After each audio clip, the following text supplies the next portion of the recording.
what's up, everybody? It's Sergeant Win again. I'm going to give you all a quick heads up about the requirements needed for you to be able to join the Army National Guard. So, number one, your age. You got to be between 17 to 35 years old. If you're a little bit over that and you were in the military before, talk with the recruiter, all right, because there are special circumstances we can work with.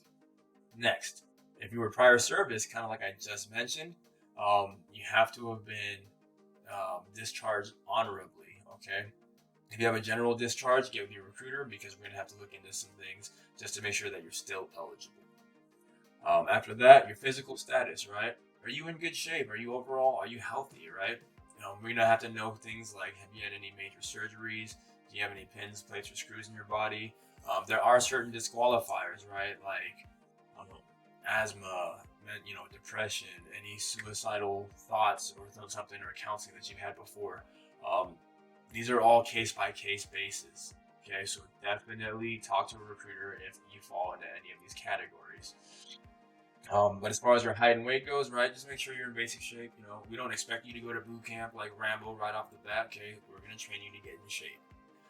After that, law violations. You've been in handcuffs for anything, right? You have speeding tickets, parking tickets, jaywalking. Did you ever kick a dog in the face? I don't know, right? If you have anything like that in your history, make sure you bring that up to your recruiter so they're fully aware so they can go ahead and work on that.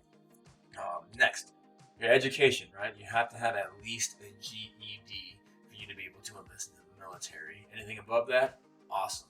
Okay, but you need at least a GED. Next is going to be your marital status. Okay, if you're married, so we're going to ask you married and kids. So if you're married and kids, not married and have kids, right? They have certain circumstances. Once again, contact your recruiter. We'll go over some of these things in detail. As far as tattoos go, they can't be offensive. They can't be gang related. All right, make sure they're not above your neck. We have a lot behind the ear issues. Unfortunately, those are disqualifiers. Make sure they're not past your wrist. So in your uniform, just make sure that they can't be seen. Nothing on your hands, your knuckles, anything crazy like that. So, last thing, you got to be a U.S. resident.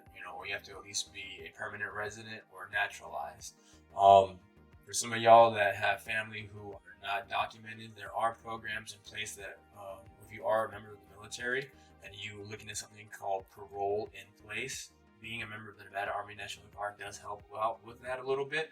So just wanted to make sure you're aware of that.